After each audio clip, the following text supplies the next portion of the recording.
Hello friends, নানান ব্যঞ্জনে তোমাদের সকলকে স্বাগত জানাচ্ছি। যারা দূরে আছো কাছে আছো, আমি দেখো এখানে কয়েকটা কাতলা মাছের পিস নিয়েছি। এখন এগুলোর মধ্যে আমি লবণ আর হলুদ মাখিয়ে নেব, আর এর মধ্যে একটু সরষের তেল মাখিয়ে নেব, দিয়ে কিছুক্ষণ মেখে রেখে দেব। এখন এখানে দেখো সরষের তেল দিয়ে দিলাম, দিয়ে এখন এটাকে মেখে রেখে দেব কিছুক্ষণ।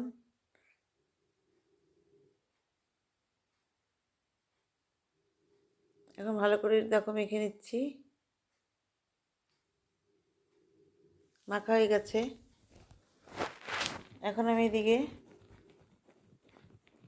কড়াইতে তেল বসিয়ে দিয়েছি, দিয়ে এখন এই মাছগুলোকে ভেজে নিচ্ছি।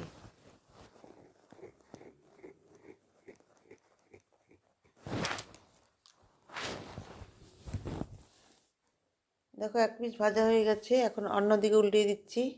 এভাবে মাছগুলোকে আমি ভালো করে ভেজে নিলাম।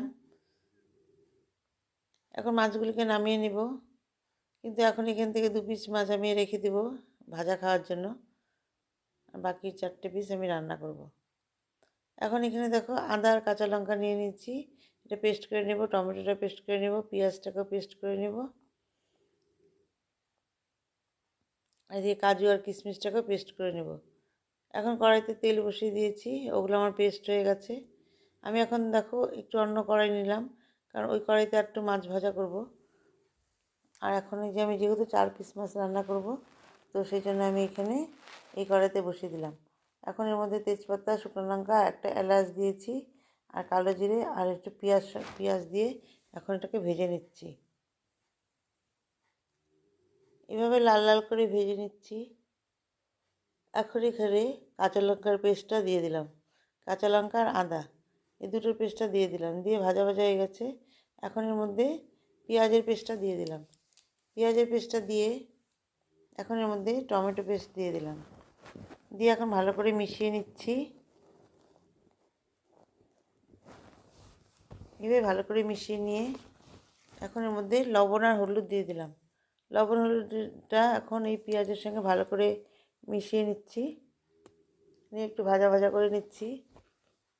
আর এখন এর মধ্যে দিয়ে দিব ধনে গুঁড়ো, জিরে গুঁড়ো, আর এই গরম জলটা বসিয়েছি মাছের ঝোলে দিব।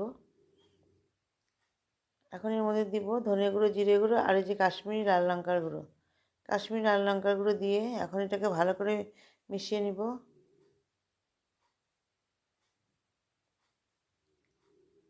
মনে হচ্ছে একটু ঝাল যদি কম হয়, সেই জন্য আমি এখন একটু আবার শুকনো লঙ্কার গুঁড়ো দিয়ে দিব।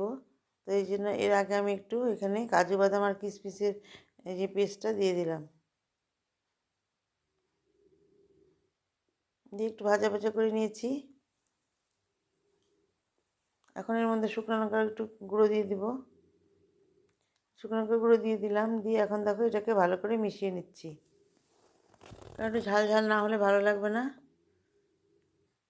এইভাবে ভালো করে মিশিয়ে নিয়ে এখন এর মধ্যে যে গরম জলটা বসিয়ে রেখেছি, এখন এর মধ্যে গরম জলটা দিয়ে দেবো। মশলাটা একদম লাল লাল কষা কষা হয়ে গেছে, এখন এর মধ্যে গরম জলটা দিয়ে দিলাম।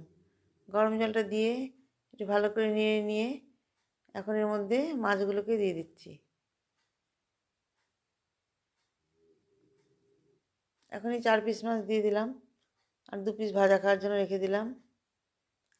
এখন এইভাবে ভালো করে মিশিয়ে নিয়ে এখন এর মধ্যে ধনেপাতা কুচি দিয়ে আমি এখন এটাকে নামিয়ে নেব। আমার রান্নাটা প্রায় হয়ে গেছে। তো বন্ধুরা, তোমরা যারা দূর থেকে দেখছো প্লিজ একটু কমেন্টস করবে ও সাবস্ক্রাইব করে প্লিজ এটা আসবে, আমিও তোমাদের কাছে যাব। তো দেখো এইভাবে আমার রান্নাটা হয়ে গেলে এখন আমি এটাকে সার্ভ করে দেব। এখন আমি দেখো একটা প্লেটে এটা আমি সার্ভ করে দিলাম। তো বন্ধুরা, তোমরা যদি দেখে থাকো তাহলে প্লিজ সবাই কমেন্টস করবে, আর তোমরা যেন সবাই ভালো থাকো এবং সুস্থ থাকো এই কামনা করি। নমস্কার, এবং আমার পাশে থেকো।